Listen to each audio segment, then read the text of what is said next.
saya akan bicara tentang living as citizens of heaven. Bagaimana kita hidup sebagai warga negara kerajaan sorga itu seharusnya bagaimana. Kita bersyukur kita memiliki dwi kewarganegaraan. Secara fisik kita menjadi warga negara Republik Indonesia. Tapi secara rohani kita ini adalah warga negara kerajaan sorga. Nah, untuk itu saudaraku yang dikasihi Tuhan, kenapa dan apa saja yang harus kita ikuti kehendak Tuhan lewat firman Tuhan sebentar. Next slide lagi. Mari kita akan lihat bersama-sama dalam Filipi pasal yang ketiga ayat yang ke-20. Di sana firman Tuhan dikatakan, kita baca bersama-sama satu ayat, 1, 2, 3. Karena kewarganegaraan kita, saya belum mendengar saudara membacanya ya. Saudara udah banyak kita ini simpan hati loh saudara ya. Makanya perlu diungkapkan gitu loh ya, ayo diperkatakan. Saya akan tunjukkan nanti bahwa firman Tuhan, firman iman itu punya kuasa kalau saudara perkatakan gitu ya. Nanti saya akan buktikan. 1, 2, 3. Karena kewargaan kita adalah di dalam sorga. Dan dari situ juga kita menantikan Tuhan Yesus Kristus sebagai juru selamat. Saudara kasih Tuhan, saya mesti ingatkan dan ini perlu saudara dalami mengerti sungguh. Ini yang membedakan teologi kerajaan yang kita yakini di gereja kita dengan teologi-teologi yang lainnya. Ya, bahkan saudaraku keyakinan yang lain berkata bahwa keselamatan itu tujuan. Tujuan keselamatan apa? Masuk surga. Mari saya beritahu kepada saudara, keselamatan itu menurut teologi kerajaan yang kita yakini bukanlah tujuan akhir. Dan surga pun bukanlah tujuan akhir. Kenapa saudaraku? Karena nanti ada tujuan yang selanjutnya yang Tuhan siapkan kepada kita. Kita akan memerintah bersama dengan Yesus Kristus di langit dan bumi yang baru, di Yerusalem baru yang turun dari sorga. Disitulah kita akan memerintah sampai selama-lamanya bersama dengan Tuhan Yesus Kristus. Jadi jangan berhenti kepada prinsip keselamatan tok loh ya. Banyak gereja begitu, oh gue udah selamat, gue udah dibaptis, ya sudah selesai. Oh tidak, keselamatan itu langkah awal saudaraku untuk masuk dalam tujuan yang Tuhan tetapkan. Yang lebih jauh bagi setiap kita. Ya, tujuan kita jelas. Sejak Kejadian 1 ayat 26 kita tahu pasti bahwa tujuan kita di mana melalui keselamatannya kita terima itu. Dan keselamatan bukan tujuan, tapi ada tujuan yang utama yaitu keserupaan dengan Kristus dan memerintah bersama dengan Yesus. Itulah tujuan yang Tuhan berikan kepada kita. Nah, saudara kasih Tuhan, mari kita lihat selanjutnya. Lalu kalau kita disebut punya dua warga negara kerajaan, kerajaan Allah maupun Indonesia, apa yang harus kita lakukan? Ini yang pertama, ingat baik-baik saudaraku ya. Karena kita cuma tinggal di bumi ini, dalam arti kata di mana kita ini sifatnya sementara. Tapi nanti kita akan ada kekekalan. Kekekalan itu di bumi yang baru. Bumi yang kita tinggali ini sama sekali akan dibinasakan. Itu yang dalam keyakinan kita disebut kiamat itu masih jauh saudaraku ya. Ini semua akan lenyap, langit dan bumi akan lenyap. Tapi akan ada langit bumi yang baru, Yerusalem turun dari sorga. Makanya saudaraku kita harus melihat, kita harus pertama berfokus kepada hal-hal yang sifatnya sorgawi. Kita harus focusing on heavenly things dalam hidup kita. Firman Tuhan dalam Kolose 3 ayat 2 berkata, pikirkanlah perkara yang di atas bukan yang di bumi. Saudaraku ini bukan berarti bahwa selama saudara di hidup ini tidak usah pikiran, mikir yang di bumi apa semuanya. Di sini berbicara tentang prioritas tertinggi. Apa yang mesti dikedepankan dalam diri kita saudaraku. Ini juga membicarakan bahwa sesungguhnya apa yang ada di dalam kerajaan sorga itu tidak ada dosa. Kebanyakan orang itu kalau enggak berfokus kepada kerajaan, pikirannya itu sangat tercemarkan dengan dunia ini. Betul tidak saudaraku? You are what you think. Kamu akan jadi seperti yang kamu pikirkan. Makanya mengelola pikiran ini menentukan arah masa depan hidup kita. Pola pikir paradigma kita begitu penting saudaraku. Karena waktu Yesus berkata bertobatlah. Nah ini alasan bertobat itu bukan supaya mati masuk surga. Supaya kalau tidak bertobat jangan masuk neraka. Dengar ya, alasan bertobat menurut Yesus. For the kingdom of heaven is at hand. Alasan bertobat itu karena kerajaan sorga sudah dekat. Bertobat itu metanoia. Change the way of our thinking. Jadi bertobat itu pola pikirnya yang dirubah lebih dulu. Kalau enggak saudaraku, pola pikir kita mengaku Kristen, pola pikir kita masih duniawi terus-terusan. Padahal pola pikir kita itu harus berpikir, memikirkan perkara-perkara di atas. Salah satunya apa? Tidak ada dosa lagi di sana. Dengan kata lain bahwa pikiran kita mesti ditundukkan, dilatih sepenuhnya, diselaraskan sepenuhnya, disinkronkan sepenuhnya dengan pikiran Kristus lewat kebenaran firman-Nya. Ya, tidak ada dosa. Sepenuhnya di sorga adalah kebenaran. Maka mari bersama-sama kita mulai melatih saudaraku. Mengarahkan pikiran kita senantiasa kepada kekekalan yang ada di depan setiap kita. Hidup ini, sesudah hidup ini ada beberapa orang ateis berkata, ya begitu kamu mati selesailah. Udah tidak ada lagi apa-apa. Lenyap begitu saja seperti uap. Tidak saudaraku ya. Sesudah hidup ini ada kematian. Dan sesudah kematian ada kehidupan bagi mereka yang percaya Yesus. Dan ada kematian selama-lamanya bagi mereka yang menolak Yesus Kristus. Nah, saya harap saudara berpikir bahwa ke depan ini kita hidup di muka bumi cuma berapa tahun sih? Iya kan? Bulan lalu saya ke Amerika. Lalu saya wisuda putri saya yang bungsu. Wisuda S2-nya. Dan dia punya teman-teman bekerja. Ya, bule-bule itu. Saya duduk di belakang sini, teman-temannya dia itu ada perempuan sekitar 7 wanita itu duduk di depan saya. Jadi waktu nama Tevi disebut, Tevi! Udah orang bule itu kalau pas wisuda tuh apa rame, wow, gitu ya. Kita orang tuanya cuma, gitu aja saya di belakang ya. Nggak tahu sungkan sama bule atau gimana ya. Lalu kemudian saudaraku mereka foto bareng-bareng.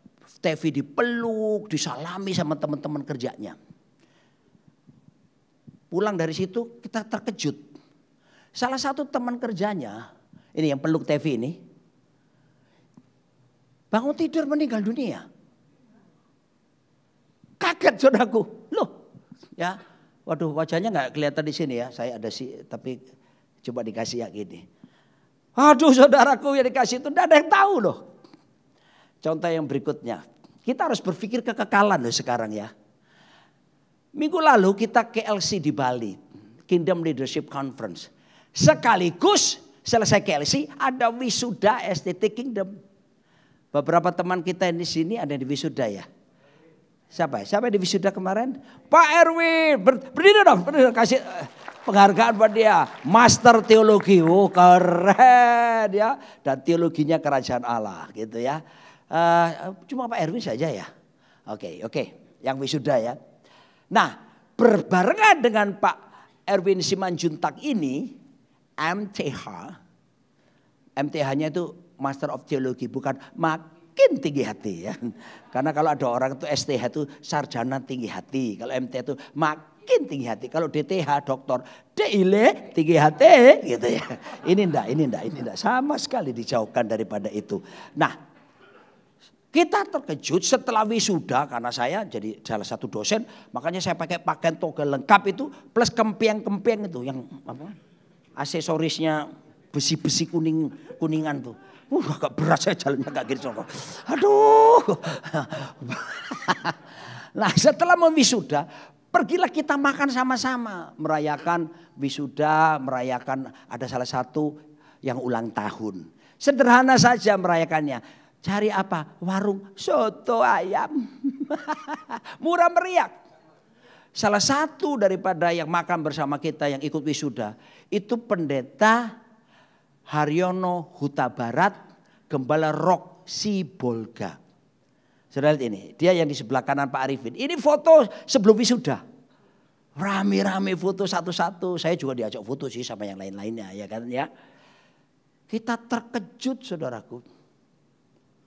Setelah kita makan bareng-bareng singkat cerita, dia Sabtunya dia muntah-muntah.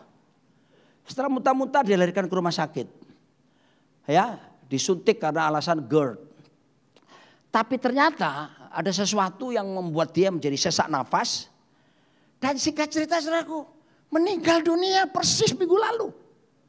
Jadi kebaktian minggu lalu waktu saya duduk di sini, oh ya by the way, minggu lalu saya pulang duluan karena saya tiba-tiba demam. Ya, saya demam, waduh. Dan kecapean ya, saya pulang dari California, turun mendarat 3 hari di Indonesia, saya terbang ke Sydney. Di Sydney ada pertemuan pemimpin di sana berapa hari, saya terbang ke Singapura. Di Singapura nggak tidur 1 malam. Lalu saya terbang lagi ke Jakarta, khotbah seharian. Besok paginya terbang ke Bali, ikut KLC. Dari KLC wisuda terbang ke Surabaya dulu. Dari Surabaya baru balik ke sini. Nah kan itu saya tiba-tiba fisik saya drop, saya kena flu, saya demam. Jadi saya kemarin, wah ini mau konser kalau sakit bahaya ini kan. Aduh, akhirnya saya pulang duluan. Tapi waktu saya pulang duluan saya ditelepon oleh istrinya Pak Haryono ini. Ibu Rina, Boru Siahaan. Pak Roni, kenapa? Tolong doakan suami saya kritis. Loh, kenapa? Ini bantuan nafas Pak. Sudah tidak sadarkan diri. Aduh saudaraku, madek. Dan kemudian memang tidak tertolong. Dia meninggal dunia. Siapa yang tahu keadaan-keadaan yang seperti ini. Kita baru makan bersama-sama. Dan nyanyi sama-sama. Saudaraku dikasih Tuhan. Ya, tidak ada yang tahu. Saudara bisa tahu kapan saudara dipanggil Tuhan? Pertanyaannya siap enggak saudara? Hati-hati loh saudara. Kalau kamu bermain-main dengan dosa. Padahal di sana tidak ada dosa. Dan kalau saudara masih suka dosa yang enggak ada di sana tempatmu nanti. Betul sama sekali. Ya, oleh sebab itu mari kita berjaga-jaga. Yang mengejutkan lagi, 2 hari lalu Charlie Kirk. Itu saya nonton YouTube-nya, itu apologet hebat yang Amerika punya. Masih muda 31 tahun. Dia udah ngomong di ribuan orang, dia sampai ketemu Trump. Pokoknya keren deh. Dia ketemu orang ateis, tanya gini tentang ketuhanan Yesus, dia jawab bang. Sampai ateis gak bisa ngomong, gak bisa jawab. Dia ketemu orang LGBT saudaraku, yang nentang dia bilang kamu ngapain nggak ngurusin kita bisa nikmati hidup dengan seperti ini. Dia bisa jawab dengan tuntas sampai orang yang LGBT gak bisa ngomong lagi. Tahu-tahu saudaraku kita dengar kabar dari ditembak oleh seorang anak muda jarak 180 meter pakai senapan laras panjang itu. Dan dia meninggal dunia. Misteri kan? Misteri kehidupan, punya istri 1, anak masih kecil 2. Aduh saudaraku, hari-hari ini kita dikejutkan dengan berita-berita kematian demi kematian orang-orang di sekitar kita. Cuma saya mau ingatkan bahwa memang kita bukan warga negara yang hanya nanti terusan di bumi kok. Kita harus kembali kepada Dia. Tetapi saya beritahu surga bukan tujuan. Kita memang warga negara sorga, ya memang ada beberapa teolog yang punya pendapat di mana nanti Yerusalem baru turun dari sorga, lalu kemudian sorga itu sendiri pusat pemerintahan di mana Tuhan bertakhta itu nanti akan menyatu dengan langit dan bumi yang baru. Ya, masih misteri. Masih banyak penafsiran. Kalau saudara belajar eskatologi itu masih banyak teori-teorinya. Ya, nah kalau pengen tahu eskatologinya kerajaan Allah, teologi kerajaan Allah itu bagaimana? Nah saudara bisa pesan buku kepada Bu Magda. Itu kita punya sekarang sistematika teologi kerajaan Allah. Ya, jadi saudara bisa belajar nanti kalau konsep kingdom tentang Tritunggal itu apa, tentang Yesus Kristus, Bapa, Roh Kudus, lalu tentang Alkitab, tentang pengangkatan, eskatologi dan sebagainya. Ya, saya cuma mengingatkan bahwa tidak ada yang abadi di muka bumi ini. Makanya berpikirlah kekekalan dalam hidup saudara. Next slide lagi, saya akan tunjukkan. Jadi berfokuslah kepada kekekalan. Ya, dalam Filipi 4 ayat 8. Belajarlah mulai begini. Jadi akhirnya saudara-saudara, semua yang memenuhi pikiran kita seharusnya ini. Semua yang benar, semua yang mulia, semua yang adil, semua yang suci, semua yang manis, semua yang sedap didengar, semua disebut kebajikan dan patut dipuji. Itu yang harus memenuhi dan mewarnai pikiran kita. Jadi kalau ada pikiran kebencian tidak boleh ada dalam diri kita. Karena di luar ketentuan vitamin F48 ini. F itu Filipi. 48 itu 4 tapi 8 poin. Ayat yang ke-8, 8 poin. Saudaraku, ya kalau ada pikiran-pikiran yang ngeres, berpikir kotor, jangan dipikirin. Karena Tuhan menginginkan kita memikirkan yang suci. Mulai latih pola pikir kita. Because you are what you think, my friend. Bahkan Filipi 2 ayat 5 berkata, hendaklah kamu dalam hidupmu bersama, ya kita ini berkomunitas, bergereja, menaruh apa? Pikiran dan perasaan yang terdapat juga dalam Kristus Yesus. Tuhan menginginkan pikiran kita, perasaan kita itu seperti yang Yesus. Nah ini perlu proses untuk belajar melatih. Punya pikiran dan perasaan seperti Yesus. Saya pernah khotbahkan ini. Bagaimana proses seperti latihan. Dari latihan menuju kebiasaan. Kebiasaan menjadi budaya. Saya pernah ajarkan. Saudara bisa buka nanti di YouTube-nya. Dari Jakarta Rock Center sendiri. Tapi mesti dilatih loh pikiran ini. Diselaraskan terus. Kadang-kadang pikiran kita kan rodok miring-miring. Nah, saudara tahu kalau pesawat terbang mendarat. Pak Benny lagi terbang ya Bu ya. US. Ke Amerika lagi. Oke, saudara sadar gak? Saya ini kan rata-rata pernah ngalami 1 tahun itu 100 kali terbang. Lebih bahkan. Sudah sekian tahun saya ngalami. Saya punya platinum, kartu platinum. Jadi kadang-kadang kan kalau kita cuaca hujan atau apa. Saya pernah berkali-kali loh saudaraku. Udah mau mendarat gini ya. Mau touchdown, gak jadi. Udah deres. Puter lagi, gelap. Waktu mau ke Manado itu. Putar lagi dia, putar, balik lagi dia mendarat lagi. Oh asik, saya pikir, begitu mau naik touchdown, naik lagi gak jadi mendarat. Sampai 2 kali. Terus baru dia mendarat. Nah waktu mendarat itu kan berapa banyak saya merasakan agak miring posisinya. Tahu-tahu begitu, tahu-tahu lurus sendiri gitu enggak? Itu ada automatic apa namanya itu kalau Pak Bedi ada sini. Shot! Langsung tuh diselaraskan kemiringannya itu dengan landasan pacunya. Saudara, kalau hari ini kamu masih banyak miring-miring, cepetan selaraskan. Karena kamu jadi seperti yang kamu pikirkan. Amin. Latih pikiranmu, tundukkan kepada firman. Kalau enggak saudaraku hilang kita. Pikiran akan membawa kita kepada kuasa dosa dalam hidup kita. Next lagi. Nah. Tapi juga you are what you say. Warga negara kerajaan sorga yang tinggal di bumi. Hati-hati gunakan mulutmu. Hati-hati gunakan mulutmu. Allah Bapa di sorga melihat ke bawah. Hati-hati gunakan mulutmu. Betapa pentingnya mulai kita memperkatakan yang benar. Saudara dikasih Tuhan. Karena kita harus latih ini. Gaya hidup yang baru ini. Ya, dan termasuk saudaraku. Betapa pentingnya memiliki iman yang mesti diperkatakan. Wow, Ibrani 11 ayat 1 berkata, iman adalah dasar dari segala sesuatu yang kita harapkan dan bukti dari segala sesuatu yang tidak kita lihat. Jadi bahasa Yunaninya iman itu pistis, keyakinan yang kuat, keyakinan yang kokoh, keyakinan yang sungguh-sungguh. Haleluya. Ya. Nah, ini wujudnya begini. Saya kemarin waktu nyiapin khotbah, saya tuh renungkan tentang Ibrani 11 ini. Saya dapat poin baru lagi. Poin baru saya tulis gini. Iman itu sebetulnya adalah fondasi harapan kita. Bayangkan hidup tanpa harapan. Siapa yang pernah mengalami di rumah sakit? Terus sudah. Terus dokter bilang gini. Sepertinya sudah tidak ada harapan lagi. Tolong panggil semua famili berkumpul.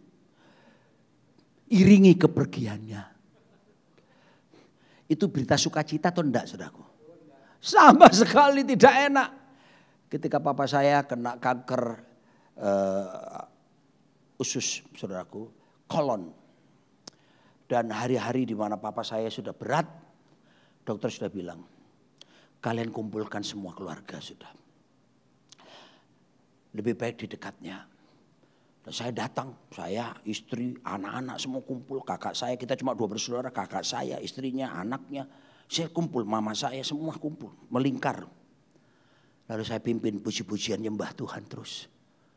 Waktu kita nyembah itu papa saya sudah dalam keadaan tidak sadar bisa keluar air mata. Rupanya spiritnya bisa dengar.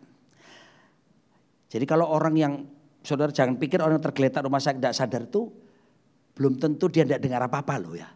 Karena saya ketemu orang yang pernah koma 1 bulan. Koma 1 bulan nih, hidup lagi.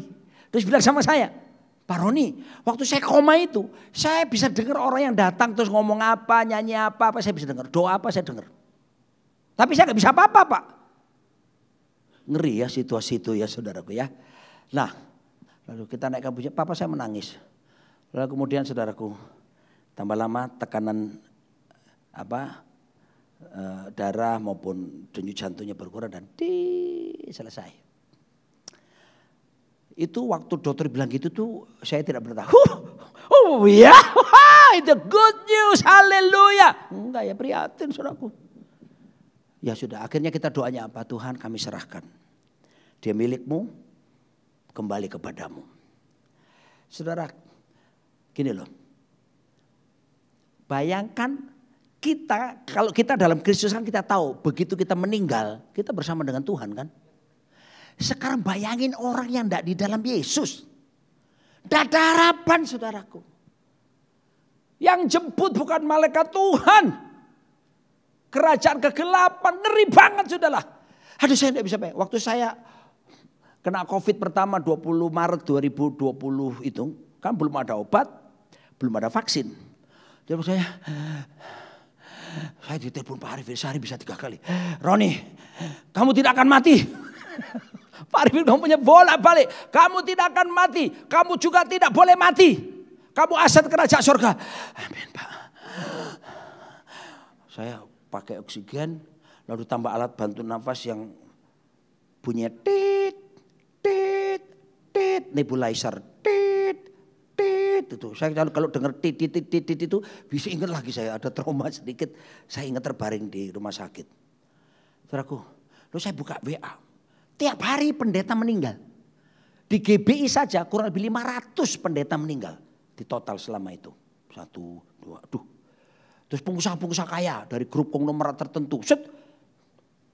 Meninggal. Jadi tidak ada yang bisa itu. Bahkan meninggalnya mereka sepertinya bungkus plastik. Dan keluarganya tidak bisa menyaksikan. Kan gitu waktu itu kan langsung dibungkus masuk. Waduh, saya lagi nih. Tuhan aku. Saya bilang Tuhan. Nah ini. The power of spoken word in faith. Memperkatakan iman itu kuat. Itu kuasanya luar biasa. Saya ngomong gini. Tuhan. Amin. Saya tidak akan mati.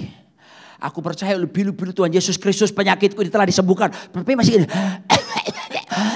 Batuk terus, panas tinggi. Tuhan aku percaya bahwa ini saya ucapkan. Semua yang benar, semua yang manis, semua yang mulia, semua yang suci, semua yang adil, semua yang sedang didengar, semua disebut bajikan. Dan patut dipuji itu yang ada di pikiranku sekarang. Tuhan aku percaya, Filipi 4 ayat 13. Segala perkara dapat kutanggung dalam Tuhan yang memberi kekuatan kepadaku. Aku percaya Tuhan, aku akan sembuh. Aku akan ke Amerika menikahkan anakku. Karena bulan Juli anakku menikah. Aku percaya nanti aku menggendong cucu-cucuku. Dalam nama Yesus aku percaya. Saya berkatakan tiap waktu. Tidak ada obat, tidak ada vaksin. Here I am. Saya disembuhkan Tuhan. Totally. Sebelumnya saudaraku, CT scan, paru-paru saya itu putih semuanya. Jadi waktu saya kesaksian di YouTube saudaraku, banyak orang lihat, banyak orang komentar. Pak, teman-teman saya itu tidak seputih paru-parunya Bapak, pada meninggal. Bapak itu putih sekali. Ada dokter-dokter yang bilang, karena dokter bisa ngerti. Begitu saya sembuh, diperiksa lagi CT scan. Dokter Felix Wibowo ya, mitra keluarga Kelapa Gading. Dia tunjukkan, dia heran. Sampai yang saraf, pembuluh yang kecil-kecil itu loh. Kelihatan bersih semua. Bersih paru-paru saya. Saudaraku yang dikasihi Tuhan. Perkataan iman. Ini penting. Bahkan itu fondasi harapan. Kalau kamu hidup, kamu harus punya harapan kan. Nah harapanmu tuh harus ada fondasinya. Fondasi harapanmu itu apa? Iman. Hati-hati dengan fondasi itu. Kita terkejut pulang dari KLC kemarin, Bali banjir. Dan begitu banjir kita lihat di jalan Sulawesi, ada beberapa ruko, 3 lantai. Itu tempat strategis miliaran kan saudara. Itu kena air, roboh. Dan ada 3 orang meninggal di situ. Aduh sangat duka sekali. Mari saya beritahu saudara. Kenapa kenapa gedung itu bisa runtuh? Fondasinya gak kuat kan? Sepakat gak? Jelas saudaraku. Fondasinya gak kuat. Makanya Yesus bilang kalau orang gak baca Alkitab, gak hidup dalam firman, gak menyimpan firman baik-baik, dia seperti rumah dibangun di atas pasir. Begitu air banjir datang, robohlah rumah itu. Dan kita juga terkejut setahun lalu kali di Myanmar dan Thailand gempa kan. Saudara lihat itu ada gedung tinggi pencakar langit, konstruksinya baru dibangun 30-an lebih lantai, roboh kan. Lalu beberapa minggu setelah gempa itu investigasi diadakan. Saudara tahu kenapa pencakar langit itu bisa roboh? Padahal struktur bangunan sekarang pencakar langit itu ada yang ngerti insinyur sipil, ada ya Pak Riki, ada untuk bisa tahan gempa untuk sekian ya Pak ya. Jadi itu bisa roboh. Robohnya bagian begini. Kenapa saudaraku? Mari saya beritahu. Investigasi mengatakan kontraktornya dari Tiongkok China. Bukan Tiongkok China-nya ya masalahnya. Saya cuma sebutkan bahwa ini berasal dari sana. Besi-besinya itu yang jadi fondasi maupun strukturnya itu ternyata enggak bulat penuh gini, di dalamnya lubang. Curang mereka ngecor besinya itu. Mencetak besinya itu loh. Dari luar kelihatan besi ukuran gede nih, dalamnya bolong. Hati-hati saudaraku, sesuatu yang mengkeropos, menggerogoti hidup kita. Hati-hati gini loh. Seringkali ada dosa-dosa kecil. Dosa kecil. Kita pakai uang orang dengan tidak jujur, kecil-kecilan. Lalu ada beberapa pelanggaran-pelanggaran yang seringkali kita sengaja. Hati-hati, itu bisa menggerogoti pelan-pelan. Saudara tahu jarak kerja rayap? Rayap itu dari luar tidak kelihatan. Tapi di dalam kayu itu, kalau saudara bisa. Hati-hati dengan dosa-dosa kecil, kebiasaan-kebiasaan kecil yang hati-hati loh. Ya, maaf ya. Beberapa kita ini seringkali misalnya yang tidak kelihatan. Kalau kita setir mobil. Terus ya gak apa-apa nanti melanggar. Kalaupun ketangkap polisi paling-paling cepet ceng.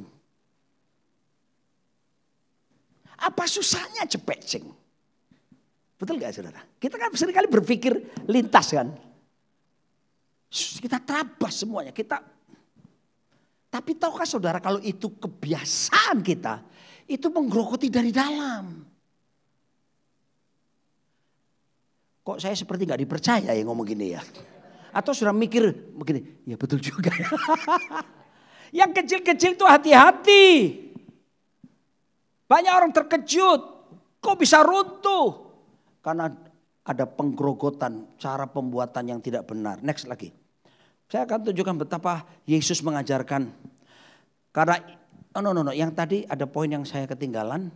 Jadi iman itu fondasi harapan kita. Sementara harapan itu bahasa Ibrani tikwa. Tikwa itu sesuatu yang menghubungkan kita dengan tujuan Tuhan. Dengar, Pak Deki ada di sana ya. Katakanlah tujuan Tuhan di sana itu, kamu angkat kedua tangan Dek. Keserupaan Kristus dan memerintah bersama dengan Dia. Itu tujuan kita kan? Tujuan hidup kita. Harapan adalah sesuatu bahasa Ibraninya yang menghubungkan masa kini, kita ini sekarang, dengan tujuan yang Tuhan tetapkan di depan sana. Jadi kalau orang tidak punya harapan, maka yang terjadi dia tidak akan sampai tujuan karena tidak ada yang menghubungkannya ke sana. Apa yang bisa membangkitkan harapan dalam diri kita? Firman. Makanya iman datang dari pendengaran. Pendengaran akan apa? Firman Kristus. Dan firman itu berkatakan. Karena muncul dari pendengaran. Mesti didengar. Nah makanya pernyataan iman harus sudah berkatakan. Ya iman dasar sudah. Next lagi. Jadi iman pun dapat dibuktikan terjadi. Sesuatu tidak kelihatan. Tapi saya bisa buktikan terjadi. Dasarnya mana? Ibrani 11 ayat 3. Karena iman kita mengerti bahwa alam semesta telah dijadikan oleh firman Allah. Sehingga apa yang kita lihat telah terjadi dari apa yang tidak dapat kita lihat. Saudara dengar ini. Apa yang kelihatan sekarang berasal dari yang tidak kelihatan. Betul? Berarti yang tidak kelihatan lebih nyata daripada yang kelihatan. Yesus tolong mereka Tuhan. Saya tinggalkannya di sini. Mungkin di sini lebih reaksi, lebih pakai pikiran ya. Kita tahu bahwa semuanya ini yang kelihatan berasal dari tidak kelihatan. Itu Alkitab bilang. Berarti yang tidak kelihatan lebih nyata daripada kelihatan. Saudara, kenapa kok kita yakin yang tidak kelihatan lebih nyata daripada kelihatan? Iman. Makanya saudaraku, iman itu begitu penting sekali kita miliki. Saya bilang sama Magda, tiket konser sukacita panen raya ludes terjual semuanya dalam nama Yesus. Amin. Perkatakan. Ya. Tadi istri saya pesan, sayang jangan kesaksian lagi soal pemeliharaan Tuhan, soal anak-anak kuliah ya. Kenapa? Bosen. Udah sering kamu saksikan, ya udah saya nggak saksikan itu. Tapi bagaimana mungkin gaji saya sebagai hamba Tuhan bisa membiayai anak-anak kuliah 3 orang ke Amerika sampai master semua. Salah satunya adalah karena ada perkataan iman yang saya perkatakan. Sehingga berkat bukan datang karena gaji. Tuhan sumber berkat yang akan menyediakan. Hidupmu bukan tergantung gajimu. Tuhan. Makanya perkatakan iman itu penting. Ya. Nah lalu iman harus diperkatakan. Yesus bilang Markus 11 ayat 24. Karena itu aku berkata kepadamu. Apa saja yang kamu minta. Ini dibaca bareng-bareng. Baca bareng-bareng. Dari tadi tidak jauh. 1, 2, 3. Karena itu aku berkata kepadamu. Apa saja yang kamu minta dan doakan. Percayalah bahwa kamu telah menerimanya. Maka hal itu akan diberikan kepadamu. Sudah terima atau belum sih? Tapi Tuhan suruh kita percaya, sudah terima enggak? Ya, itu apa namanya? Iman. Belum kelihatan Pak, tapi saya percaya, saya sudah melihat. Kenapa? Iman. Belum saya terima Pak, tapi saya percaya saya sudah terima. Kenapa? Iman. Biarin orang bilang kita gile. Tapi inilah yang Yesus ajarkan, firman Tuhan ajarkan. Saya waktu itu pertama kali ngurus surat izin gereja di Pulau Lombok ketika saya merintis gereja di sana. Pulau Lombok disebut Pulau 1000 Masjid. Ini ada orang-orang Lombok di sini. Ya. Saudara, jadi masjidnya itu bisa satu jalan berhadapan-hadapan, gede-gede gitu. Mau pilih pilihan kiri, pilih kanan bebas. Sama kalau saudara ke Manado, satu jalan ada gereja saling berhadapan. Lalu waktu kita mau mengurus surat izin, orang-orang di luar tuh loh. Maaf ya, orang Kristen dari gereja lain ngolokin kami. Bilang sama gembala lu, pendeta lu. Kalau ngurus izin gereja di Lombok, tunggu ayam kentut. Tunggu ayam kentut. Memang aku dulu, saya IPA kan, biologi. Memang gak pernah sih bahwa maka kentutlah ayam dalam pelajaran biologi, gak ada ya. Jadi mustahil bisa dapatkan izin. Udah ya, udah. Saya pergi ke kantor wali kota sama ketua pembangunan. Saudara tahu di kantor wali kota ini menghadap gini. Saya digebrakin meja sampai wali kota. Pak wali kota, kami minta tolong membantu kami untuk kami sedang mengurus, beri kami izin gereja. Kalian ini di depan, kaget saya. Dia bentak-bentak kami. Lalu lencana wali kota yang kuningan itu di sini tuh terjatuh, dak ke meja, gelinding-gelinding gitu. Terus dia tangkap sini, terus yang pasang, kalian ini apa marah-marah. Rasanya pulang tidak ada harapan saudara. Wali kotanya yang berkuasa marah-marah kok. Gimana? Tapi apa yang saya lakukan saudaraku dengan tim doa. Kita berdoanya ngomong. Tiada yang mustahil bagimu. Oh, tiada yang mustahil bagimu. To cut the story short. Lalu proses panjang. Saya mau dipukuli 10 orang. Karena pergi ke kiai. Biasa toh minta restu Pak Kiai. Apa-apa. Bangun hubungan gitu. Oh kiainya ketawa. Saya ditunggu 10 orang di depan saya. Waktu keluar dari rumah kiai pamit. Ini gelap saudara-saudara. Kami 3 orang. 2 panitia pembangunan, saya pendeta. 2 ini tinggi-tinggi orangnya. Saya yang paling kecil. Jadi dikerobok. Wah ribut. Kalian ngapa kesini? Ngapain kesini? Apa gitu. Waduh saudaraku, itu suasana malam itu sudah dak-dik-duk. Saya manusia biasa, ada dak-dak-dak juga saudaraku ya. Ini orang gede-gede ini. Untung kiainya itu keluar rumah. Berteriak, bubar saudaraku ya. Lalu mereka bilang, pekerja, cepat masuk mobil Pak, cepat masuk. Kita kabur. Berapa hari kemudian, salah satu yang pergi bersama saya tadi itu punya toko elektronik yang salah satu terbesar di Mataram. Didatangi orang di kampung itu. Ceritalah malam itu sebenarnya mereka mau gebukin pendetanya katanya. Tapi mereka enggak tahu, enggak nyangka bahwa saya lah pendetanya. Kenapa? Kok kecil? Terima kasih Tuhan. Aku bersyukur untuk kependekan ini Tuhan. Membuat mereka enggak tega bahwa, mereka enggak tahu bahwa saya lah pendetanya. Oh, cilik ini enggak mungkin. Saya terluputkan saudara. Kalau enggak saudara, mana bisa dilempari batu kami. Gede-gede segini saudaraku.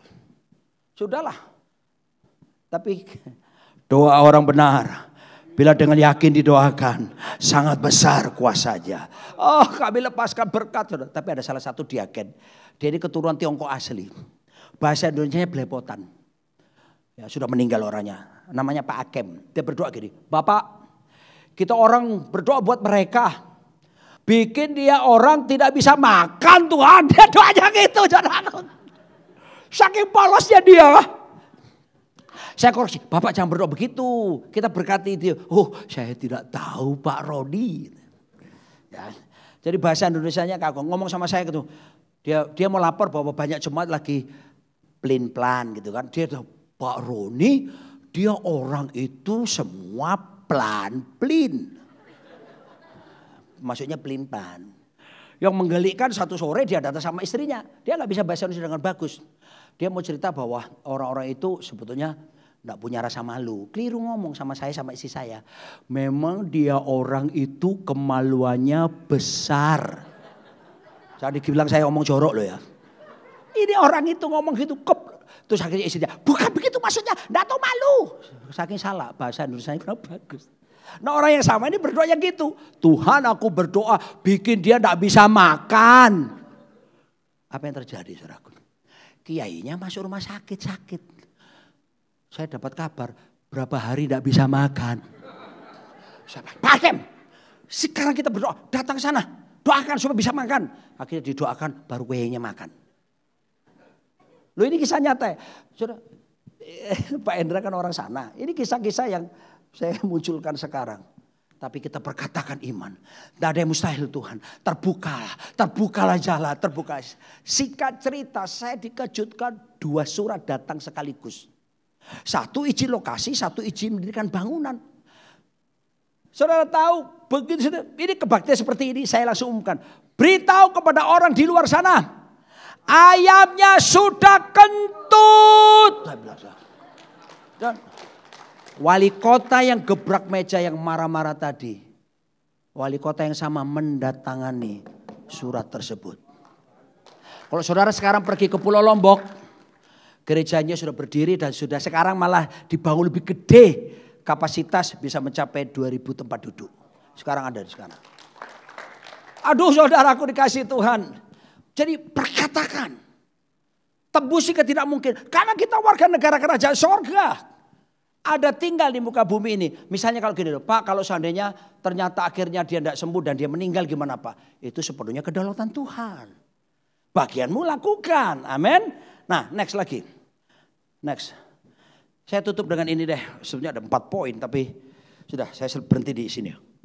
Yang kedua, selain Anda fokus kepada hal-hal kekekalan. Yang kedua berarti penting sekali. Hati-hati soal harta saudara. Alkitab mengajarkan Yesus simpanlah hartamu, storing treasures in heaven. Matius 6 ayat 20, tetapi kumpulkanlah bagimu harta di sorga. Di sorga ngengat dan karat tidak merusakkannya. Dan pencuri tidak membongkar serta mencurinya. Sebetulnya perintah ini bertujuan agar kita berhenti. Tolong perhatikan, berhentilah menimbun harta duniawi yang fana. Ini semua sementara. Pak, apa enggak boleh punya tabungan? Boleh. Apa enggak boleh punya deposito? Boleh. Tapi berpikirlah secukupnya.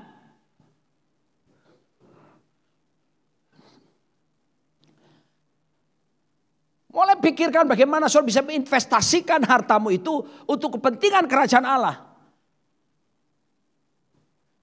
Saya ngomong gini bukan karena kita mau konser ini loh ya. Karena ini sesuai tema bulanan kita. Beli tiket konser 500 meter aja pelitnya. Tapi kalau kita belanja makan, sekali makan bisa juta. Habis pikir saya.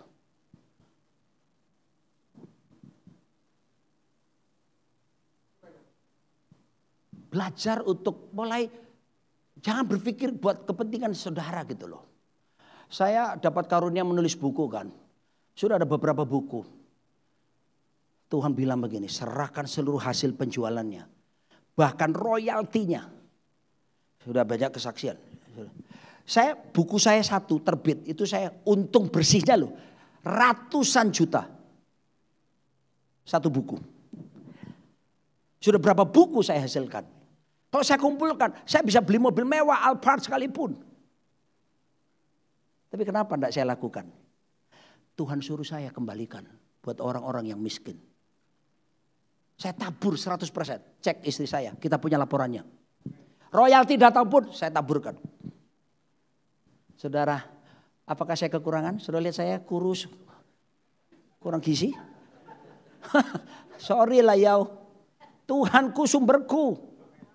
Saya tidak kekurangan apa-apa kok. Ada aja. Aduh, kepingin kangen sama cucu-cucu di Amerika ya. Berapa tiket? Aduh, mahal. Satu tiket, ini ekonomi loh, kita sih kelas ekonomi ya.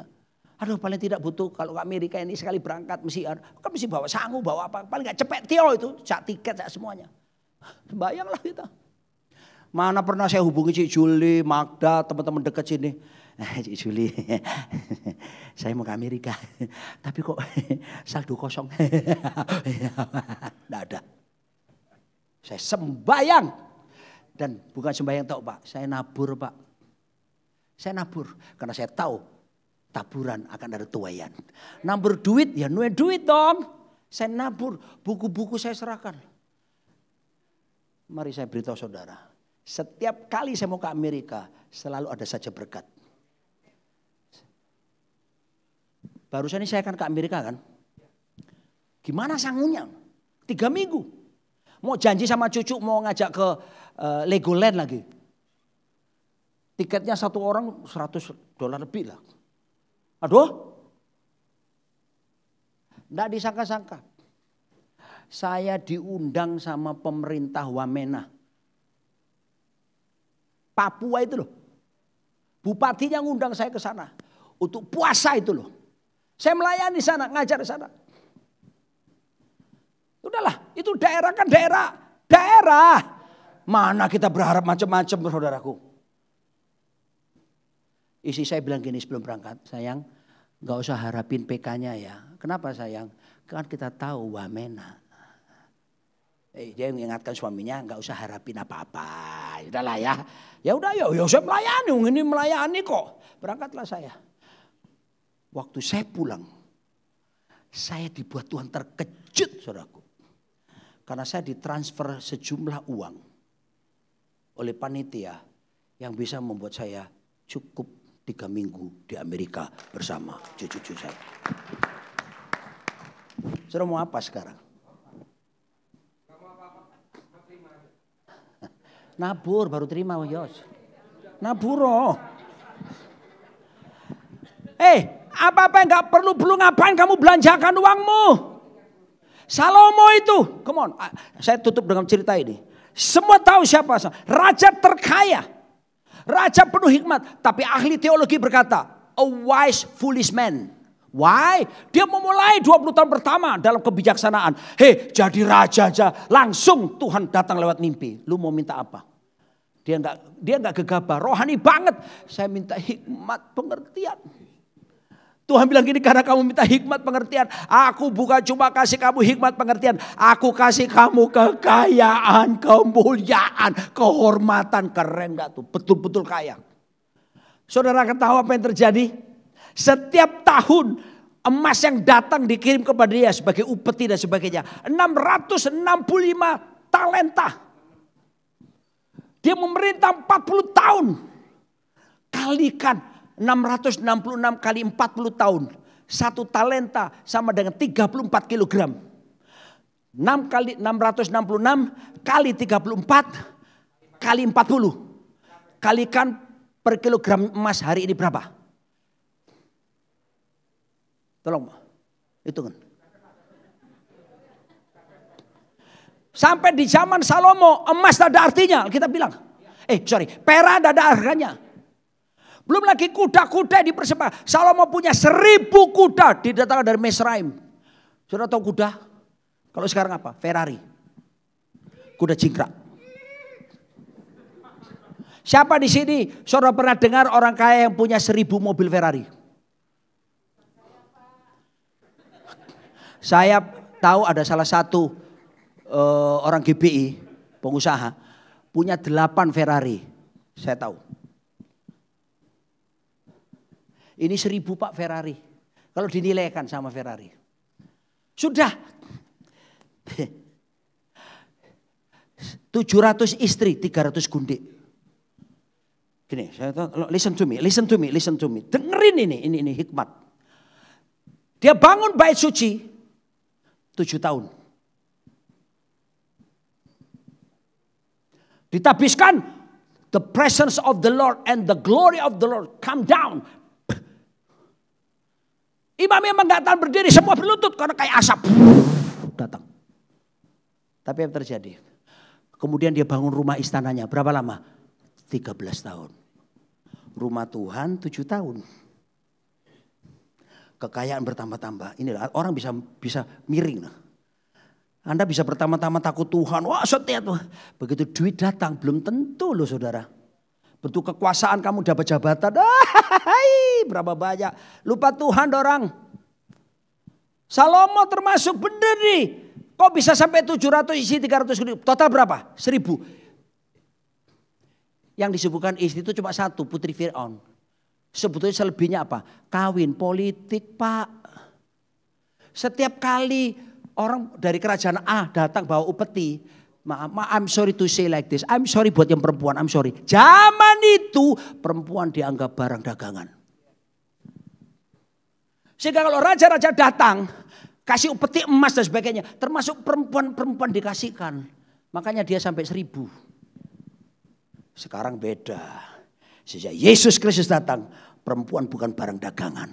Bahkan suami disuruh istri cukup 1. Suami disuruh apa? Cintai istrimu. Seperti apa? Yesus cinta kepada gerejanya. Jadi jangan macam-macam suami.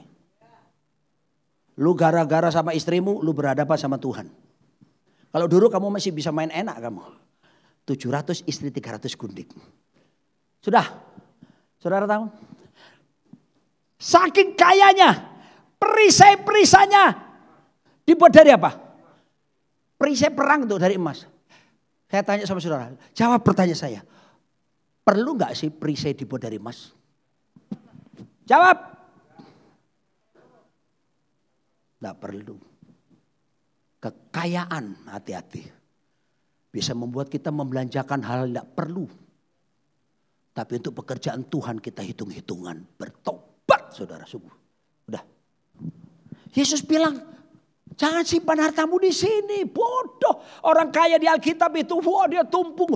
Lumpung-lumpungnya berarti, gua beres dia. Mati malam itu. Dia gak bawa apa-apa tuh. Langsung masuk di alam maut. Dia teriak, tolong Abraham, aku kepanasan. Suruh Lazarus, kasih minum, gak bisa. Ada jarak. Ya udah suruh kalau gitu dia pergi ke rumahku, masih ada 5 saudaraku bertobat supaya dia menginjili, gak bisa. Pada mereka ada kitab Musa dan kesaksian para nabi. Percayalah saudara. Ngapain kamu pegang uangmu? Kamu tumpuk-tumpuk sendiri begitu. Pikirkan Matius 25. Mari kita berpikir untuk menolong orang yang tidak mampu. Mari berbuat sesuatu saudaraku supaya harta yang kita punya ini. Yang dipercayakan Tuhan. Dipakai sungguh untuk memperluas kerajaan surga. Itu orang yang berpikiran kekekalan saudaraku. Sudah. Saya pikir saya sudah tidak lanjutkan. Masih ada 2 poin lagi. Saya baca aja ya. Next. Tolong next. Aduh masih banyak poin saya. Tapi sudahlah. Harta di dunia panah. Udah. Harta kekal.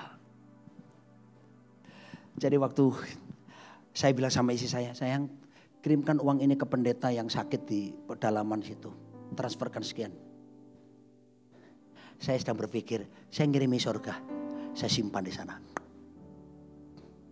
Ada lagi, Pak Roni, anak saya tidak bisa sekolah. Gini. Sayang, kirimkan.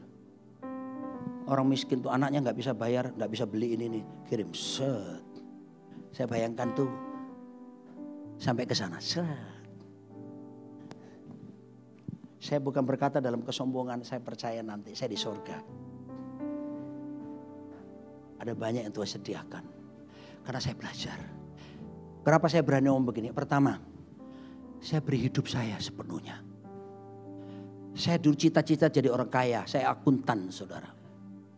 Tapi waktu Tuhan panggil saya, tinggalkan pekerjaanmu. Layani aku. Saya tinggalin semua. Saya tidak berpikir cari kekayaan lagi. Karena saya sepenuhnya melayani dia.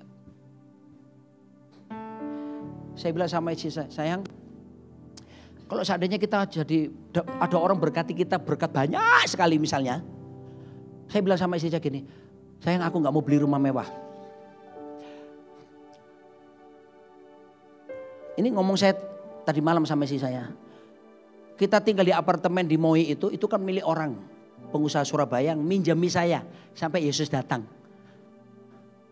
Saya bilang sama istri saya, sayang kita beli aja apartemen ini kalau ada uang. Kenapa? Aku pikir aku sudah nyaman hidup dengan kamar yang sederhana. Sudah kecil gini L4 lu lagi. Kita mau cari apa sayang? Istri saya bilang iya juga ya. Kita mau cari apa? Mau bedain king coil sama kasur kami yang biasa itu? Sama aja kok. Orang bisa beli kasur mahal. Bukannya saya enggak mau king coil ya. Kalau ada sih ya bagus juga. Ya. Tapi untuk tidurnya nggak bisa dibeli pakai uang Pak.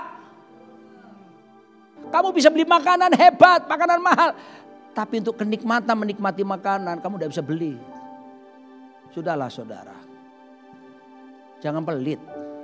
Sama Tuhan jangan hitung-hitungan lagi. Percayalah Tuhan pelihara kamu. Kamu mati juga nggak bawa apa-apa kok.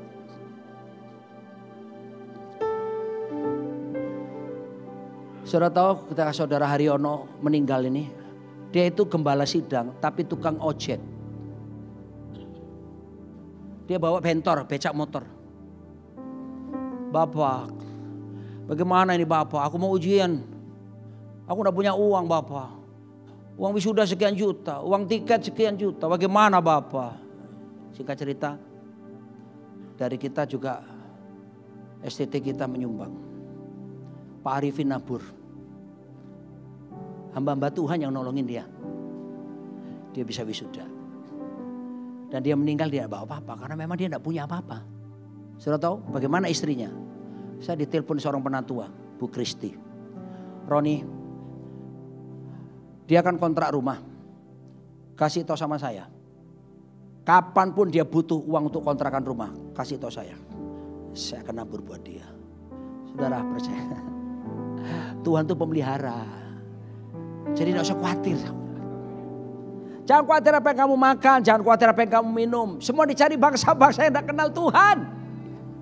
Cari dahulu kerajaan Allah serta kebenarannya. Semuanya akan ditambahkan kepadamu. Berhenti beli barang-barang palsu sekarang. Lepaskan, buang barang-barang palsu di rumahmu. Daripada kamu kelihatan sok kaya. Lebih barang biasa tapi asli. Tapi juga hati-hati. Jangan sembarangan beli barang-barang mewah. Banyak saudaramu yang membutuhkannya. Buat mereka bisa bersyukur kepada Tuhan sambil menangis. Betapa bahagianya kita memberi waktu kita tahu orang itu sedang butuh. Saya khotbah di Palangkaraya, KKR besar, pemimpinnya seorang janda. Roh Kudus bekerja. Tapi waktu pulang, waktu saya doa di kamar, Roh Kudus bilang, kalau kamu terima persembahan, kembalikan semua persembahan. Kaget saya juga butuh duit kan Tuhan. Ini kan pelayanan, aku berhak menerima upah kan. Kembalikan.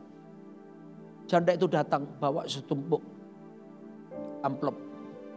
Pak Pendeta, ini terima kasih buat pelayanannya. Saya bilang ini, terima kasih, saya terima ya. Tapi Tuhan bilang suruh kembalikan. Gak percaya. Hah?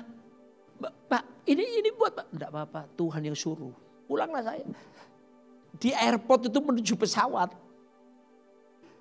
Saya nangis. Nangis bahagia. Karena belajar taat apa yang Tuhan suruh. Walaupun saya tidak bawa apa-apa. Di pesawat saya itu nangis. Bukan menyesal. Thank you Lord. Aku dapat kesempatan menabur. Oh Tuhan. Mari kita bangkit berdiri saudaraku. Atur baik-baik keuanganmu sekarang. Atur baik-baik. Jangan sampai saudara penuhi keinginan daging, keinginan mata saudara. Kelola baik-baik. Bagi kepentingan kerajaan Allah.